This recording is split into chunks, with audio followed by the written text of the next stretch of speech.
completing the job as the Manchester United task tonight after a brilliant first leg result in northern Spain. Even for United, a club renowned for the dramatic, it should be straightforward. Old Trafford is very much alive tonight. It's another big European semi-final for the club in a competition that can save their season.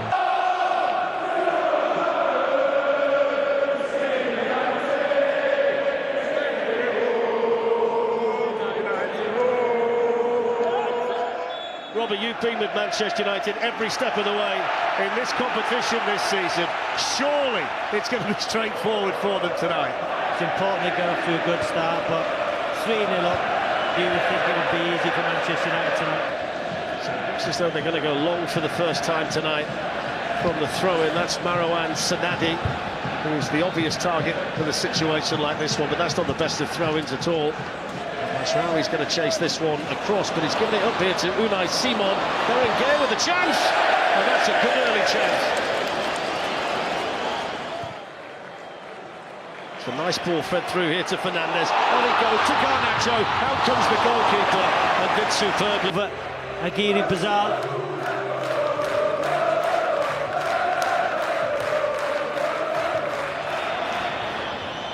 It's not a good ball at all, though, is it, by Gorgie? Symptomatic, really, the way Manchester United have started.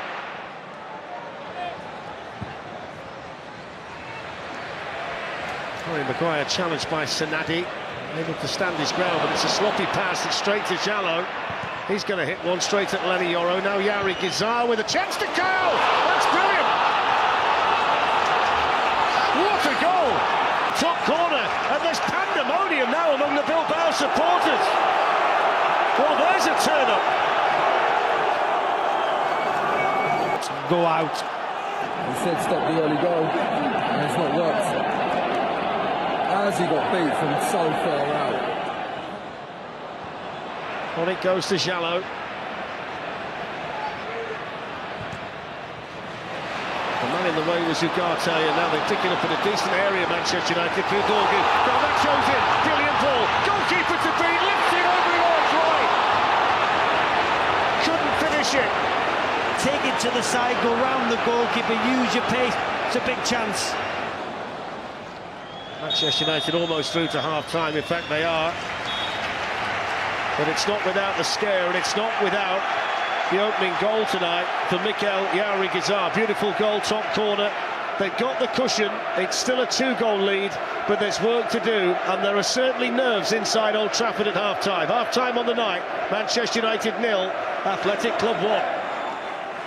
You'd have to credit Bilbao that, you know, they've actually played really well. They've had more of the ball. They've looked more dangerous, even though they're missing the three most influential players. All over the place. It's so disjointed performance. It's been a difficult watch. Don't take any credit away from the lad who scored the goal. It's a really good strike from him and a good finish, and Bilbao really deserve that lead. Not a good first half. Changes need to happen at half-time or early into the second half, because something needs to be done. I believe that. Come on. I'm sure the Manchester United manager are going about it, and all of a sudden we've got this scenario where the next goal in this semi-final is vital. Huge. You know, if Athletic Club get it 2-0, massive pressure will come around the stadium on the players.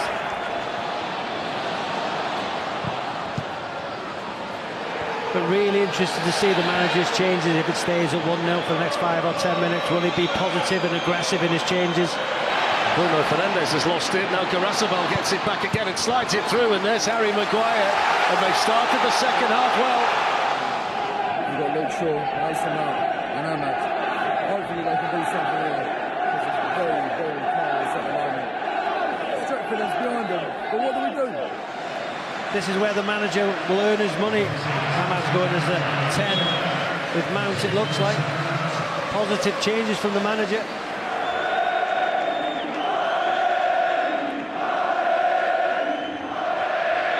26 minutes to go.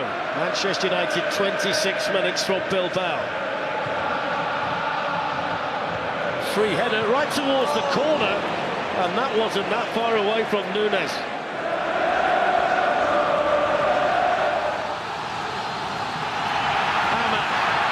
Old Trafford full of noise. Ahmad away from Berenguer, pulls it back. Mason Mount didn't get anything on it like he needed to. Here's Yoro. Lovely turn by Mount.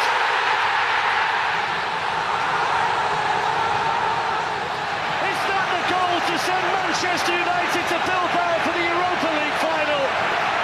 Look at the smile on the face of Mason Mount. He's come up big when Manchester United needed him. And that's such an important goal, not just for Manchester United, but you feel for Mason Mount as a Manchester United player. In it goes, that was a chance, wasn't it? Went flashing in, Garnacho was the player who reached it. That's the chance, it was a big chance as well. Magnificent atmosphere, look at the crowd.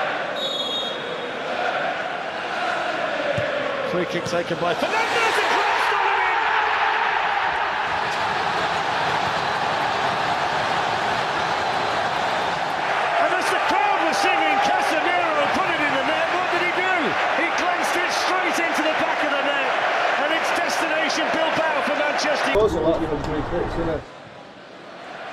Manchester United are a little bit more than 5 minutes away.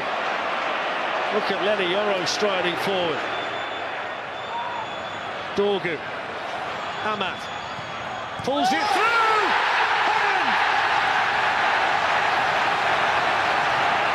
And look at them now, smiles everywhere, no sign of nerves.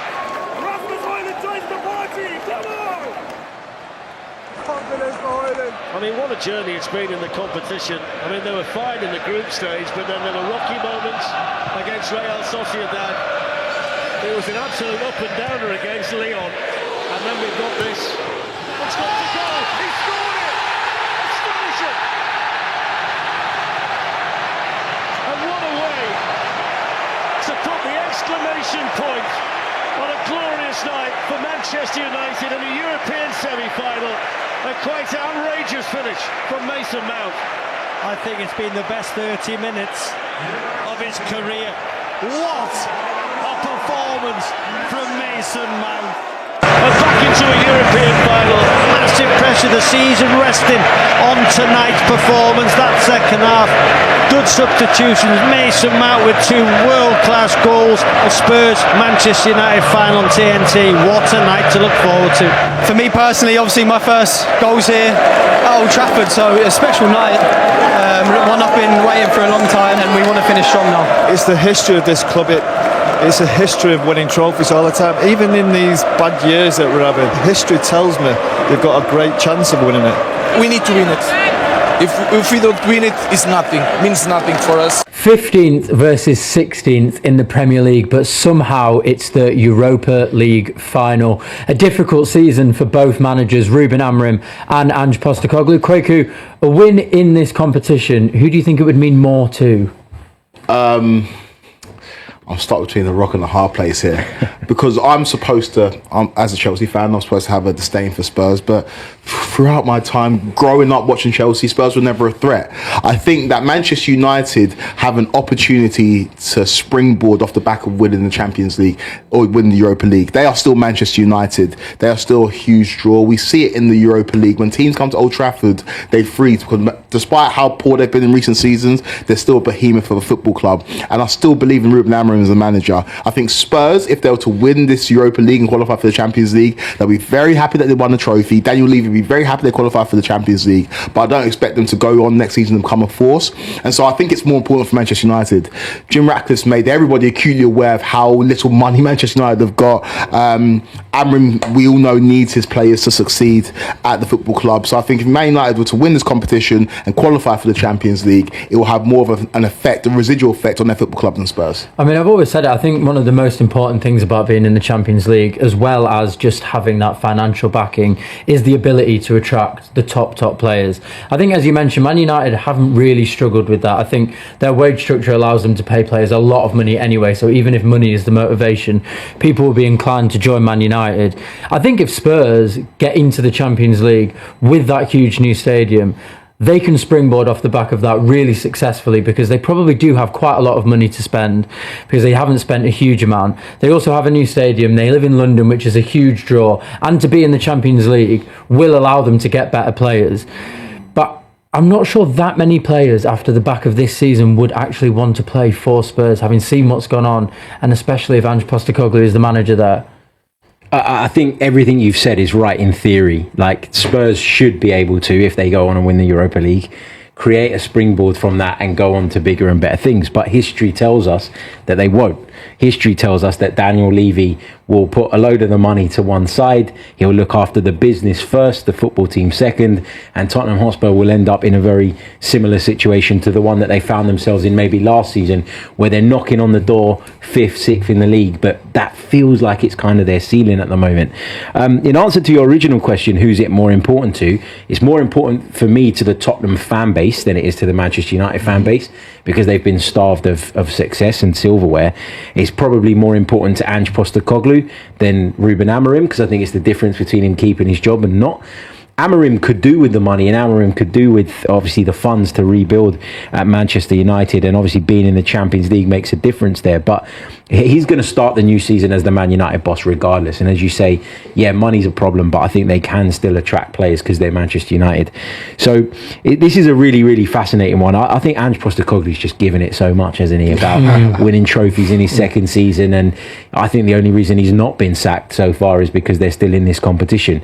If he was to fail to win it, there could be much bigger repercussions than there would be for Ruben Amorim. And again, this is a shame, because the Europa League, I got a lot of stick for saying that I'd rather win the Carabao Cup than the Europa League, and I stand by that statement.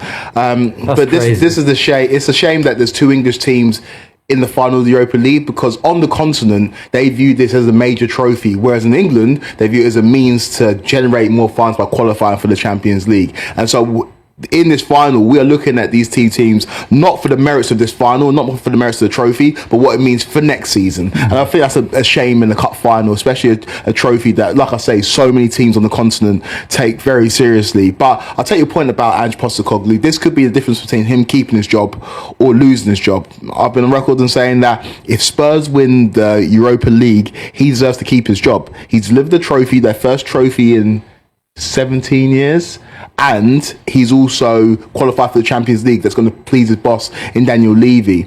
With Manchester United, there's less jeopardy because Amorim will be given more time, and so for Spurs, this is everything. They will parade this trophy round North London if they win it. This is a massive game for both of these sides, but again, teams that are sitting where they're sitting in the Premier League table, being in a major European final, it just doesn't sit right with me. But also as well, like, there's been, to your point about you'd rather win the Carabao Cup, right? If you had asked me last year, I would have said that's crazy. But I look at the Europa League now, and I don't think it is that crazy a statement. I still don't agree with it, yeah. But I don't think it's that out there as maybe some people would suggest, because the Europa League this year is significantly weaker than it has been in a long, long time.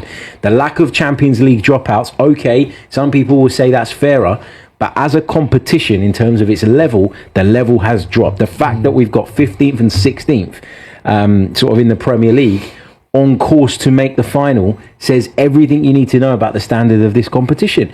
Bodo Glimt are in the semi-final, and credit to them, they've done great, but they shouldn't be there. They shouldn't be anywhere near there. What does their stadium fit? The same as Northampton Town or something like that? Genuinely, like, they shouldn't be there. This competition. Is that not the beauty of it, though? Is that not the beauty of having a second European competition, so that the smaller clubs, or the clubs... Well, I thought that's why we made the third one. who have been less traditionally successful can have their moment of glory. Like you said, they'll parade their trophy around North London. They should. Yeah. That's a huge fan base which is starved of trophies. We've said many times, you've said it many times, football is about trophies, it's about those moments. You told Jared Bowen in the West Ham Massive what it meant to win the Europa Conference League. So I think you're being disrespectful on the competition, because you're coming up against huge clubs. Like, okay, Manchester United just walked all over Athletic Bilbao, but that's a stadium which fits 55,000 people. That's a football club with a huge heritage. But they've got no European heritage. Athletic Bilbao don't have any European heritage. Bodo Glimt don't have European heritage. You know, it's not to say that Tottenham shouldn't enjoy it if they win it, or that Manchester United shouldn't enjoy it if they win it. But the fact that the level in that competition is lower than it was previously, that is undeniable. Yeah. You look at the teams that are in it, it's as simple as that. Like, my viewpoint on it as well is that, like, I think it's almost embarrassing if English teams with their vast amounts of wealth and financial power, if they're in it, they should win it. And maybe I'm biased because every time my team Chelsea have been in a secondary or tertiary competition in Europe, they've won it. In 2013, they won it under Rafa Benitez.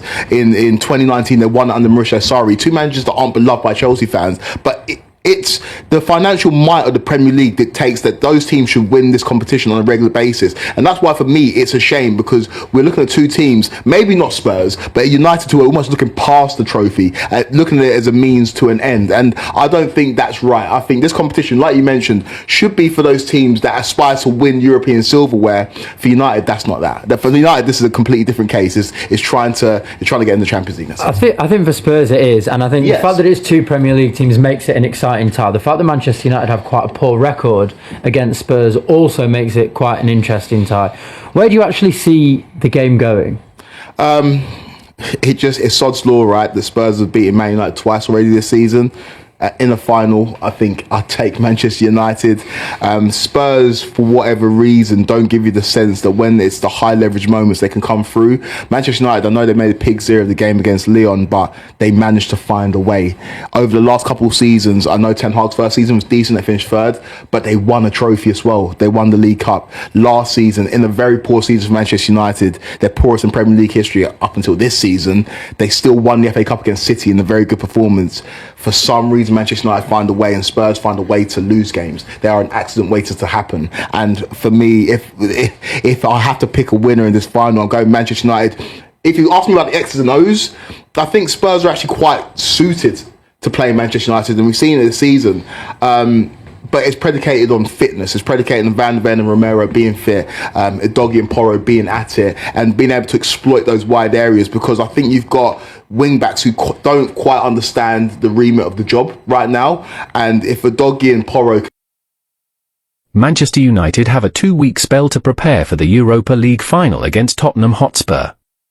It's a chance for Ruben Amorim to win his first trophy as Manchester United head coach, presenting the 40-year-old with an opportunity to win his first European Cup after winning 2 league titles during his time at Sporting CP. Continued to suffer domestically since Ineos sacked Erik ten Hag, but Amorim remains hopeful he can inspire the Red Devils to success, starting with the Europa League. United beat Athletic Club 3-1 at Old Trafford to secure their place in the Europa League final against Tottenham, who eliminated BDO Glimt in the semi-finals, winning 4-1 on aggregate. However, it's been a turbulent season for both clubs, especially in the Premier League.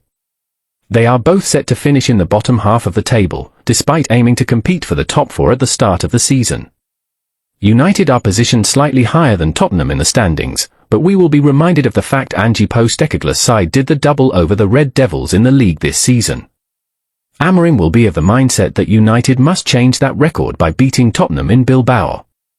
Interestingly, United will be tasked with achieving the same feat in the Europa League, after losing twice to Tottenham in the league this season. In their first league meeting of the season back in September, Tottenham beat United 3-0 at Old Trafford before winning the reverse fixture 1-0. Looking to get his first win over Postecoglou, Amorim stressed that United must think in terms of odds against Tottenham because we can keep losing important matches against them. First of all, you have to think in terms of odds. It's hard for a club to lose 4 times in a row, so we can think that way, Amorim said. We have to have a full squad, that is really important. Then we have to study the game quite well, and then we need to have a bit of luck. Today, you felt we suffered a goal, but we had so many transitions to score a goal and we didn't score. We have to be clinical in that game. Tottenham won the second leg of their tie against BDO Glimt after a second-half goal from striker Dominic Solanke. The England international will be looking to build on his impressive goal-scoring record against United, after scoring 5 goals against the Red Devils from his time at Bournemouth and now Tottenham. Solanke, 27, has already scored against United this season in Tottenham's 3-1 win over Amorim's side. United's defence will be warned not to give him too much space inside the box, but after conceding 1 goal in 2 legs against Athletic Club, our confidence